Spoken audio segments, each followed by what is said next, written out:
Ben Carter hadn't been gone long. Just a 10-day fishing trip up the coast with his brother. But when he pulled into the gravel drive of his late grandfather's oceanfront cottage in Windmarsh Cove, something was off. The seagulls still shrieked over the waves. The salty breeze still swept through the dunes. But the his dock was missing. No, not physically gone. Worse, it had been claimed. A shiny new gate, complete with keypad lock, stood at the entrance, a sign screwed into the railing in bold plastic letters read, Community Shoreline Access, HOA key required. Ben blinked, stepped forward down, froze. There were towels on the dock, 2 beach chairs, a half-eaten bag of chips. People were down there. He called out. A sunburned man in cargo shorts glanced up, then waved like Ben was the stranger. Can I help you? The man asked, tone casual, entitled. That's my dock, Ben replied slowly. The man shrugged. HOA said it's community property now. Should have gotten the memo. Ben didn't get a memo. He never would have, because he wasn't in the HOA. Never had been. He stomped back up the path and into his house, where he found 2 letters on the kitchen counter postmarked while he'd been gone. One was from the county, the other from Windmarsh HOA. Both said the same thing, in different legalese. Lot 16 now designated common shoreline zone under HOA authority. Ben's heart hammered in his chest.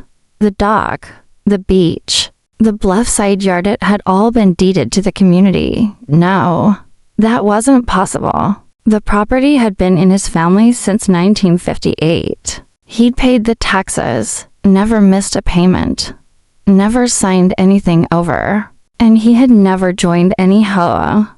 The next morning, Ben walked into the HOA office, a converted lifeguard station with a fake fireplace and a worse attitude. The woman behind the counter looked like someone who enjoyed saying no. She glanced up with an oily smile. You must be Mr. Carter, she said, as if rehearsed. Ben said nothing. The board voted while you were away. The shoreline transfer was approved.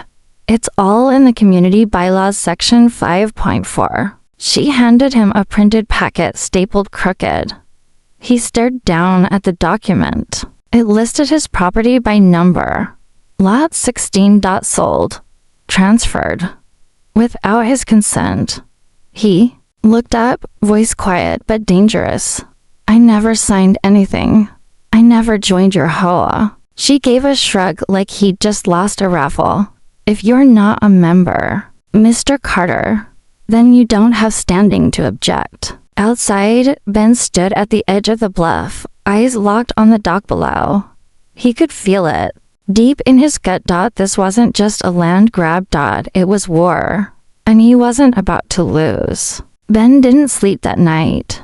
He sat at the old oak table in the kitchen with a bottle of cold brew, a stack of dusty property records, and a fire building behind his eyes.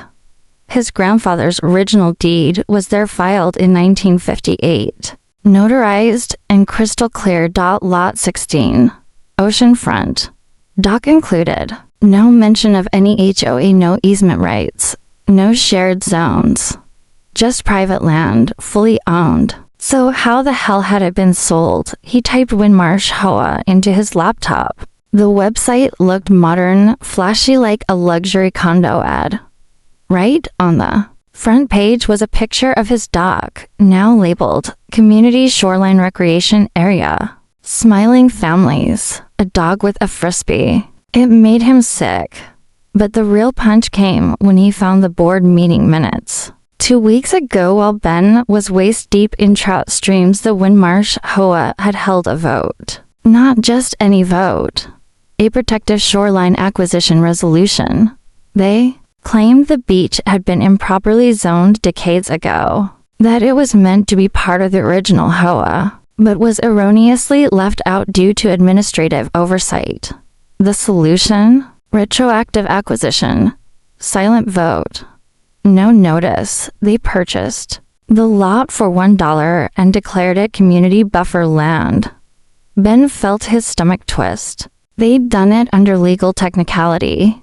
And worse, they claimed it was approved by the owner him. Only he'd never signed a damn thing. By morning, Ben was back at the county recorder's office. The clerk pulled the file and handed it to him, flipping to the most recent entry. There it was in black and white. Transfer of parcel 16 to Windmarsh HOA acquired by purchase. Signed, B. Carter.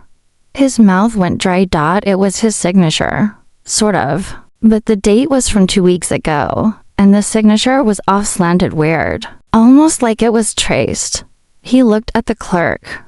How can this be recorded without me present? The guy shrugged. We just verify notarization. This one was e-signed and notarized through a virtual platform. All legal.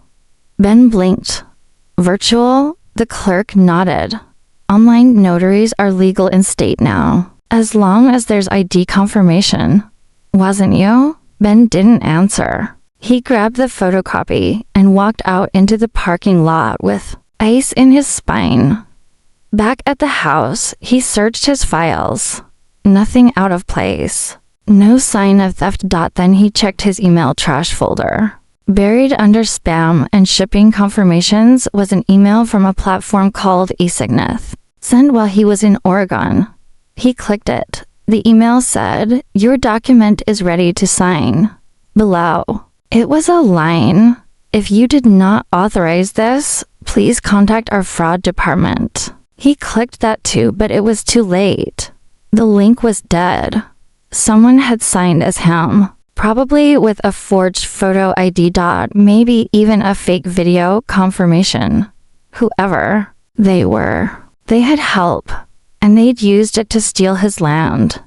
That evening, as the sun dipped behind the waves, Ben watched a group of teenagers walking across his dock with fishing rods and six-packs. They were laughing, unaware of the fight unfolding around them. Ben didn't blame them. He blamed the people behind the curtain, the ones who forged a digital document, pushed it through a backdoor vote, and used legal sleight of hand to make it seem real. But it wasn't over.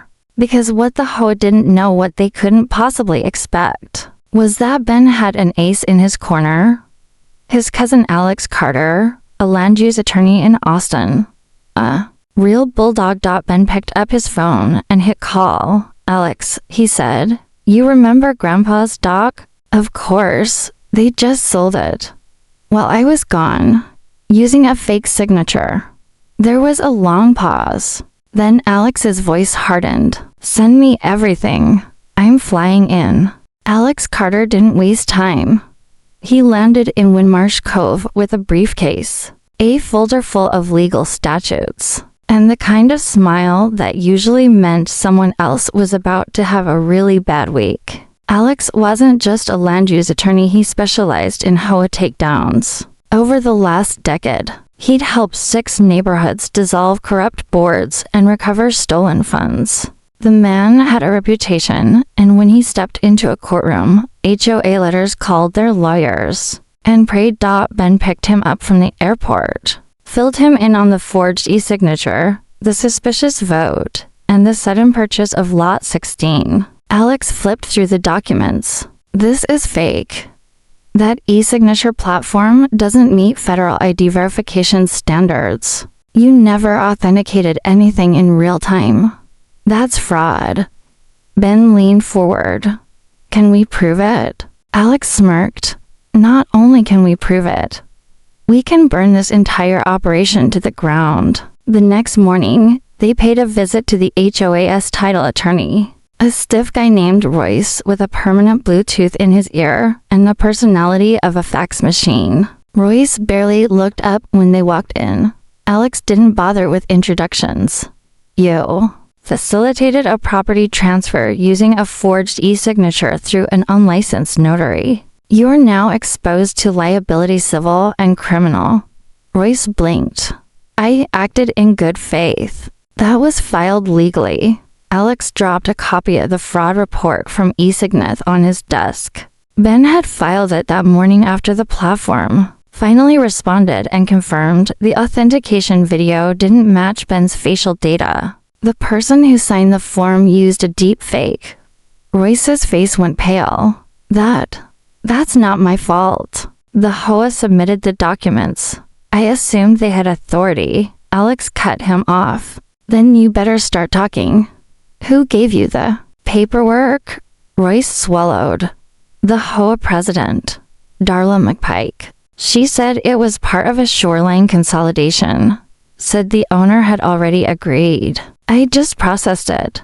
Ben leaned in. You still have the video file of the fake signature. Royce nodded slowly.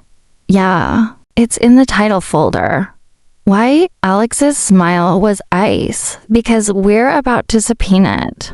Back at Ben's house, the cousins mapped out a strategy. Step 1. File a temporary restraining order to stop any further development or access to the property. Step 2. Launch a fraud investigation into the board's actions, especially Darla. Step 3. Expose the forged signature to the HOA members.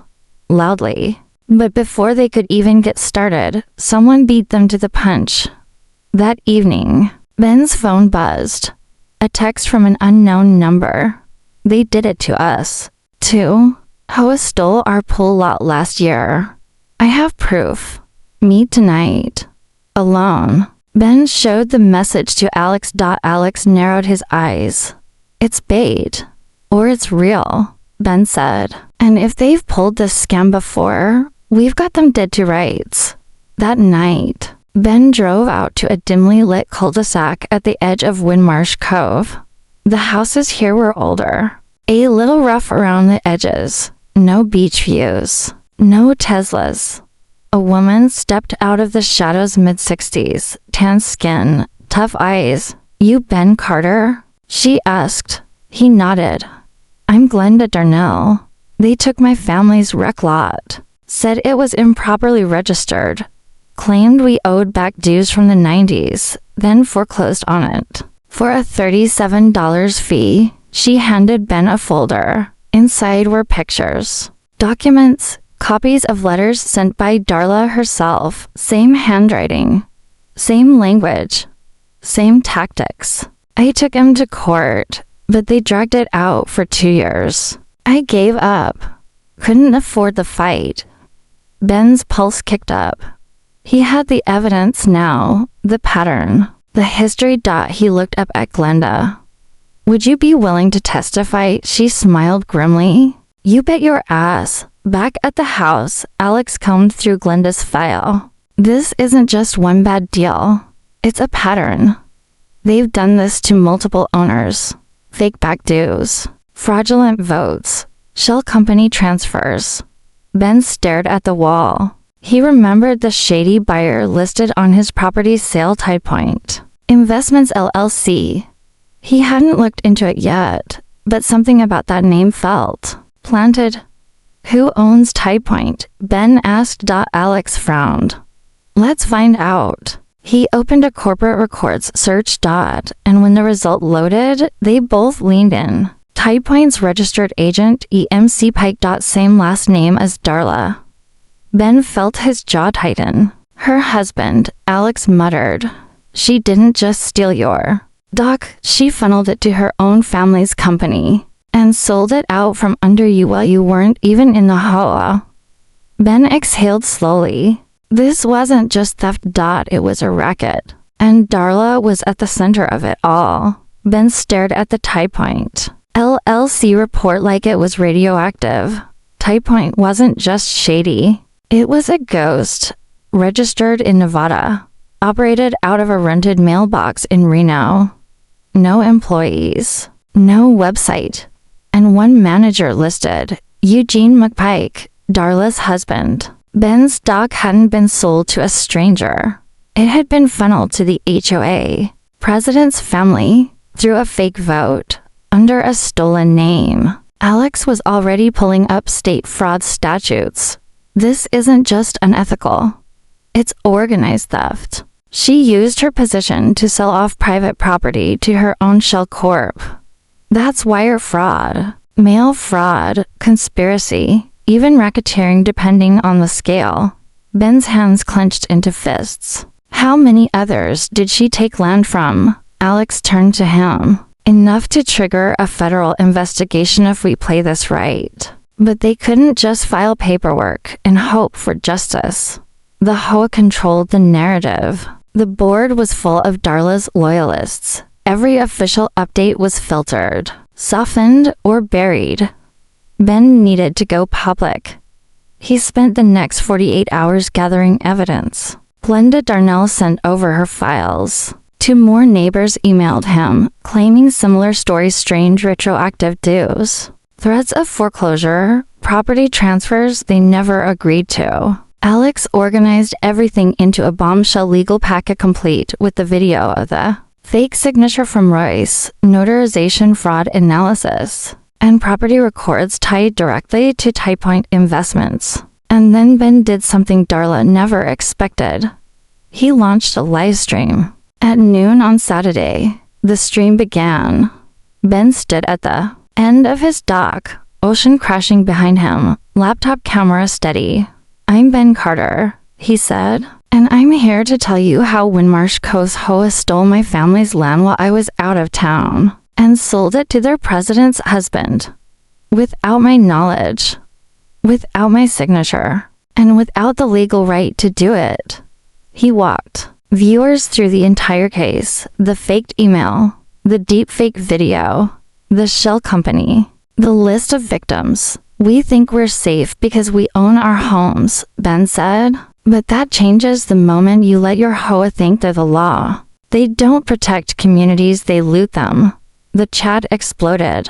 Residents who had stayed silent began commenting. Others started sharing the video link across local groups, forums, and even TikTok. By evening, the stream had 70,000 views. By Sunday, it had 500,000. And Monday morning, that was when the news van rolled up. Darla McPike hadn't planned for exposure. She held an emergency HOA board meeting in the community clubhouse, doors locked. No residents allowed in. But Ben showed up anyway with Alex, Glenda, and a local reporter named Rachel from Channel 6. Ben pounded on the glass. "You want to hide from the truth, Darla? Or do you want to explain how you stole land you don't own?" The room fell silent. Darla tried to act like a queen, standing tall in her pearls and pastel cardigan. "This is private board business." Alex stepped forward.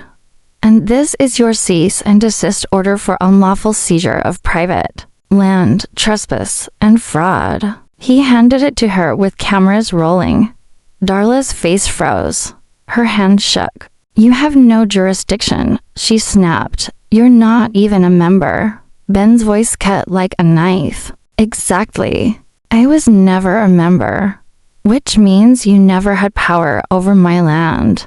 And every vote you took against me was illegal." That night, Darla's silence broke. She emailed every resident of Windmarsh Cove, trying to twist the story, blaming unfortunate confusion, a clerical error, miscommunication, misfiled deeds.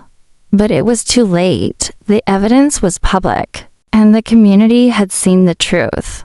Ben didn't stop there. He filed a petition to freeze all HOA asset transactions and demand a third-party forensic audit. Alex filed suit for damages and civil conspiracy. And the cherry on top, Ben's livestream had drawn the attention of a state regulatory task force investigating HOA corruption. But it wasn't over yet. That night, Ben received another anonymous tip. A voicemail, muffled and distorted. "You don't know what you're really up against. Darla's just the front. There's more. Check the Windmarsh Development Fund. If you dig there, you'll find the rod." Ben hit play again. "Windmarsh Development Fund." He turned to Alex. "We thought this was just about a dock." Alex looked uneasy for the first time. It might be something bigger. Ben didn't sleep that night. He sat at his desk, replaying the anonymous voicemail over and over, Check the Windmarsh Development Fund. If you dig there, you'll find the rot. He had never heard of the fund. It wasn't listed in HOA documents. Not on the website. Not in any meeting minutes. But the way the voice said it, the way it warned, this wasn't just another HOA scam. It was deeper, coordinated, hidden for a reason. Alex, half awake and still scrolling through Windmarsh property records, stopped mid-yawn. Development fund? Ben nodded. What if the dock wasn't the goal? What if it's the whole shoreline? They began digging. At first, it was dead ends.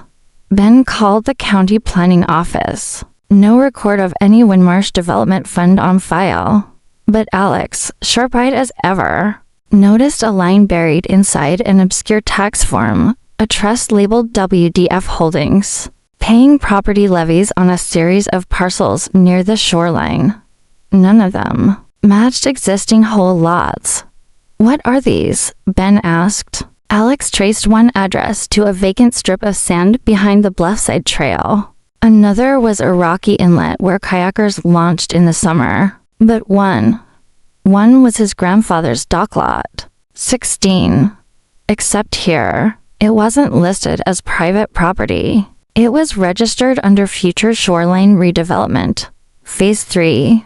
Ben's pulse thundered. Someone had planned this. They weren't just claiming community land, they were assembling a private beachfront. Using HOA power as a front. At the center of it all, WDF Holdings. Alex pulled their filings. WDF had been formed 5 years ago. The trustee, a man named Daniel Hirsch. Ben recognized the name immediately. Daniel Hirsch was a real estate developer, not local. Slick. Sued twice in other counties for property flips gone sideways. And worst of all, Ben remembered seeing Hirsch at the Windmarsh Summer Gala last year, seated next to Darla McPike. That wasn't a coincidence. Darla wasn't just skimming HOA fees. She was handing shoreline lots to a developer quietly, legally, piece by piece. Ben's dock was just one more tile in the mosaic. But the deeper question remained. Why the secrecy? Why use a forged sale to do it? Unless the real owner wouldn't have agreed to sell. Ben looked at the shoreline map again. One parcel stood, Outlot 19. A tiny wedge of land, legally useless. But combine it with his dock, it would unlock full private marina rights for the entire shoreline. This was never about community. Ben muttered. They're building a resort. Alex nodded, slowly. And you were in the way. They needed more evidence. That night, Ben flew a drone over the HOA clubhouse. It was supposed to be under modest renovation, according to HOA announcements. But what he saw stunned him. Brand new construction had started behind it, fresh foundations, delivery trucks, site fencing. This wasn't a paint job. It was commercial. Infrastructure.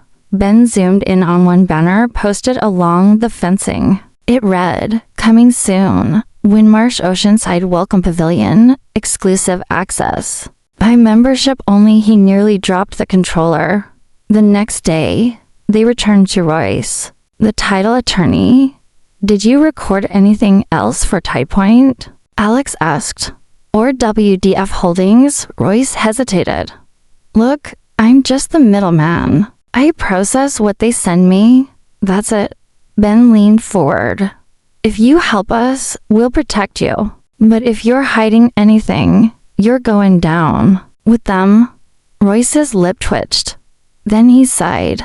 2 weeks ago, I processed a bulk escrow transfer. 6 shoreline lots, consolidated under WDF, pending municipal development permits. Ben's voice was ice, and Lot 16 was one of them. Royce nodded. All of them were purchased by Tide Point, then donated to WDF to satisfy development criteria. But it was all a formality.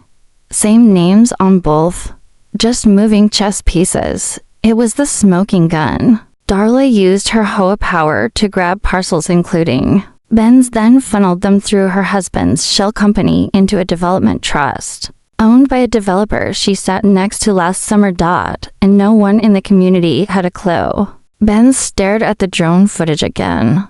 The Welcome Pavilion construction was already underway. If they didn't stop this soon, the entire coastline would be gone, fenced off, privatized, and rebranded under false pretenses. I need a court order, Ben said, to freeze the whole damn thing. Alex grabbed his phone. You'll have it. But it gets better. We're going to take this to the HOA residents. We're going to hold a special meeting. Ben frowned. They won't show up. Darla's locked them out for years. Alex smiled. They'll show up.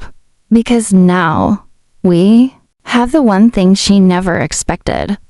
Ben raised an eyebrow. A paper trail, Alex said, and a live feed. Ben had never been one for speeches. But as he stood in front of the community clubhouse, now surrounded by dozens of Windmarsh Cove residents holding folding chairs, iced coffees, and a rising sense of outrage, he realized something. The HOA had kept these people in the dark for years. And now, they were finally ready to listen. Behind him, Alex connected a projector to a power bank and set up a large white screen against the stucco wall. A banner above the clubhouse door still read Windmarsh HOA monthly gathering. But this meeting was different. This wasn't sanctioned. It wasn't on the board's calendar. And it sure wasn't approved by Darla McPike. Ben didn't care. Because what he had wasn't just paperwork, it was truth. The video started playing. Footage from Ben's livestream, condensed and sharpened, the forged signature analysis, the drone sweep over the illegal Welcome Pavilion construction, the shell companies, the fake transfers. Residents gasped as images of Darla smiling at development. Fund dinners flashed across the screen, standing arm in arm with Daniel Hirsch, the out-of-state developer who had quietly been acquiring the coastline behind their backs. Then Alex stepped forward and laid out the kicker Darla McPike used. Her position to orchestrate unauthorized property seizures. She used your HOA dues to pay her husband's shell company to acquire that land. And she told you it was for community beautification. He held up a thick stack of papers. These are fraud charges. Verified. Signed. Ready for court. The crowd didn't just murmur. They erupted. I never voted on this. She fined me for a garden hose and stole his land. Where's the money been going? Where's Darla now? Ben answered that one. Inside. Lock the doors. But she's watching. I guarantee it. Someone in the crowd shouted. Then make her come out. People began chanting. Pounding. On the glass, it didn't take long before the door creaked open. Darla stood there, flanked by two other board members, faces pale, hands twitching. She tried to speak, but the crowd drowned her out. Resign. Thief, you lied to us. Ben raised a hand. The noise settled. If you have nothing to hide, he said calmly, why did you forge my signature? Why did you list my land under phase 3 of a luxury development plan? Darla's voice trembled. I didn't forge anything. That was the board's decision. And everything was legal. Alex interrupted. The notary confirmed the video was faked. We have the metadata, Darla. You filed a transfer using a deep fake. You're finished. One of the board members beside her, Greg Turner, stepped back. I didn't know. I didn't sign off on this. Alex turned to him. Then prove it. Call a special vote. Remove her from power. Right now. It was a tense moment. Greg hesitated. Looked at the crowd. At Darla. Then, to everyone's surprise, he raised his hand. I move to remove Darla McPike from the board, effective immediately. Gasps spread like wildfire. Another board member raised her hand. Then another. 3 votes. Majority. Just like that, Darla's reign ended. She stood frozen for a moment, then turned and walked back inside, slamming the door behind her. But the damage was done. Ben exhaled. He had reclaimed his voice, his land, and finally his power. Later that evening, as the crowd dispersed, Greg approached Ben. "There's something you should know," he said quietly. "There's more money missing than just what she used to buy the properties." Ben frowned.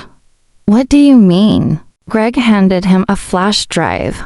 "I backed up the HOA financials a month ago. I thought something was off. Turns out the Windmarsh Development Fund received 3 wire transfers over the last year from HOA accounts, each one marked as infrastructure enhancements." Ben plugged the drive into his laptop. Each transfer was 6 figures. One of them happened the same week his dock was taken. It hit him like a slap. Darla hadn't just stolen his land for power. She'd done it for profit. She was using HOA funds, resident dues, to finance a private beachfront resort she and her husband stood to make millions from.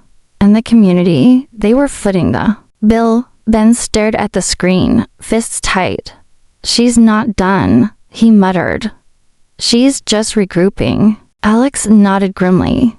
"Then we hit her where it hurts in court." The next morning, Ben and Alex filed their full case with the state attorney general's office: fraud, misappropriation of funds, wire fraud, notary abuse, RICO violations, and that wasn't all. They pushed for an emergency freeze on all Windmarsh HOA accounts, a full forensic audit, a recall election, and most importantly, the reversal of the fraudulent sale of Lot 16. Ben wasn't just fighting to reclaim his dock anymore. He was about to uncover how deep the corruption ran. The Windmarsh HOA account freeze went through faster than anyone expected. By noon, residents logging into the HOA payment portal were met with a red banner: HOA operations temporarily suspended pending financial review. And the clubhouse locked down, staff gone, contractors pulling up stakes. Darla McPike vanished. No emails, no press statement, no apology. Just gone. Ben watched the neighborhood buzz like a shaken beehive. Homeowners who had once been silent were suddenly organizing, holding yard meetings, printing flyers, demanding answers. And then the audit began. The state-appointed forensic team set up shop in a borrowed office 2 blocks from the beach. They brought in computers, file scanners, and most importantly, a subpoena for every HOA transaction from the last 6 years. That's when the real rot began to surface. Alex met with the auditors daily, combing through files. By day 3, they'd found over $2.1 million in unaccounted spending. HOA dues had been diverted to ghost vendors, bogus improvement projects, and most damning of all, direct transfers into Tide Point Investments and WDF Holdings. But what dropped jaws wasn't just the theft. It was how Darla covered it up. She used a shadow board, a fake advisory group that didn't actually exist, slipping approval for the fund transfers into forged meeting minutes. Each file was signed by fictional board members with names matching old residents who'd moved away years ago. Ben couldn't believe what he was seeing. She invented fake people to approve her crimes, he muttered, scrolling through the PDFs. Alex grimaced.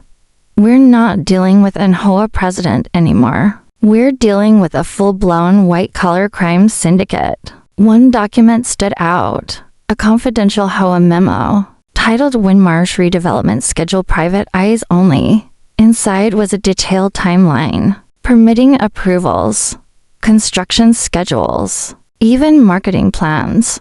Ben's property, Lot 16, was labeled Phase 1, Anchor Parcel.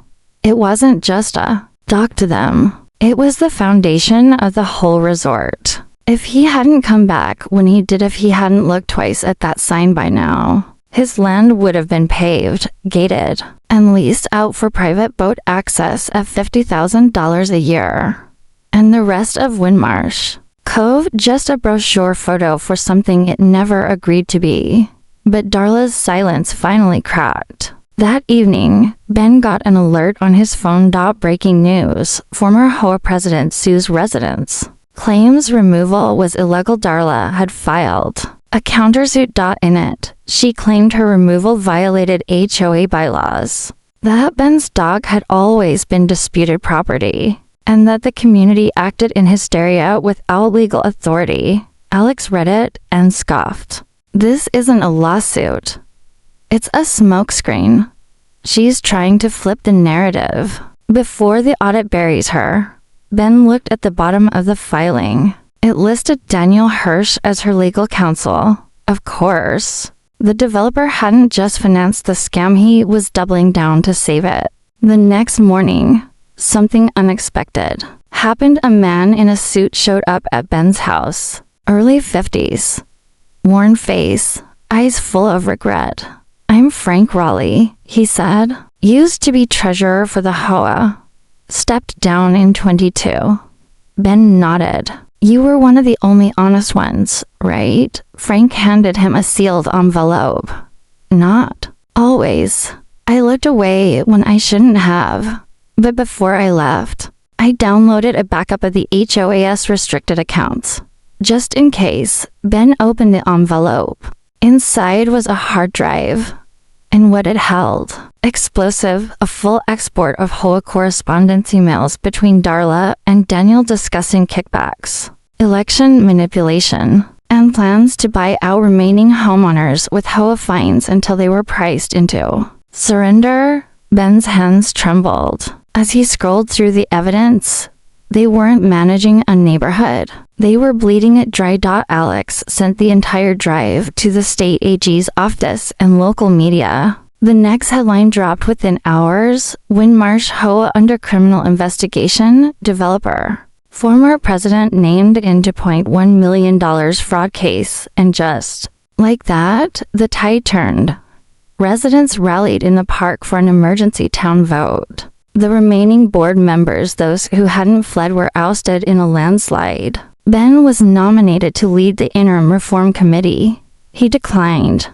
"I'm not here to run the HOA," he told the crowd. "I'm here to tear down the rot so it can never happen again." Cheers broke out.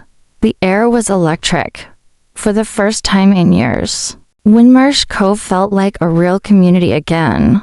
But the story wasn't over, because in the final batch of documents from Frank's hard drive, Ben spotted something strange.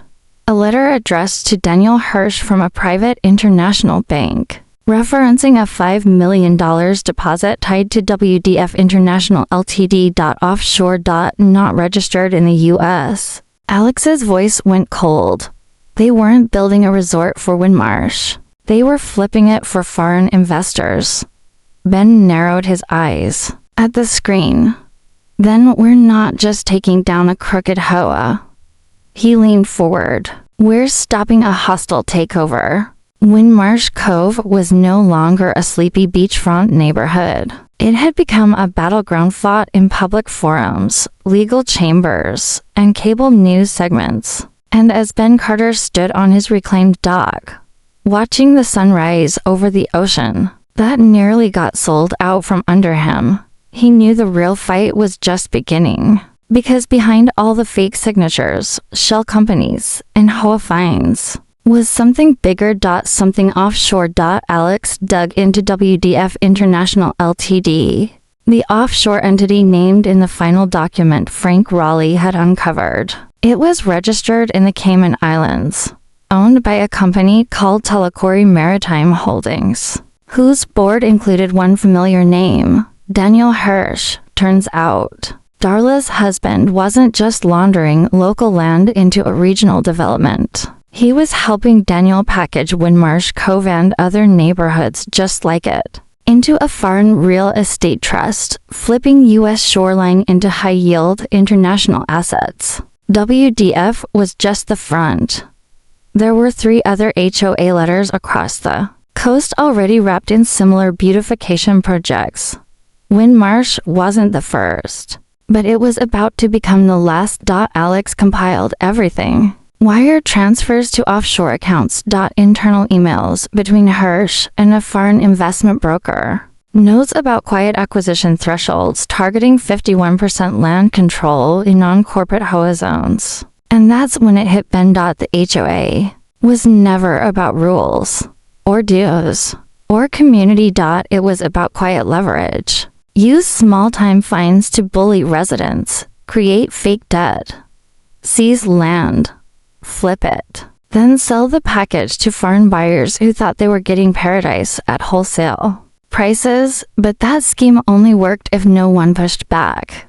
And Ben Carter? He was pushing hard. The lawsuit against Darla moved quickly, accelerated by public pressure, news coverage, and the state attorney general's full involvement. She was charged with wire fraud, forgery, misappropriation of funds, conspiracy to defraud, criminal, HOA abuse under the Residential Integrity Act. Daniel Hirsch, he lawyered up, tried to claim plausible deniability, but the offshore wire records torpedoed him. His license was suspended pending investigation, and Telecor's U.S. assets were frozen. But Ben wasn't satisfied with just jail time and headlines. He wanted the land restored. He filed a civil suit demanding full reversal of the Lot 16 sale, and voided every fraudulent HOA ordinance tied to WDF development.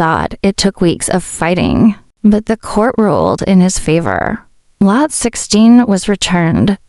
Ben's dock was once again, legally and officially, his, but something strange happened at the final hearing. The judge asked Ben if he'd like to seek monetary compensation from the HOA. He paused, then said, "No, not $1. Just publish the court ruling where everyone can read it. On the HOA website, in every mailbox. Post it on the dock if you have to." The judge smiled.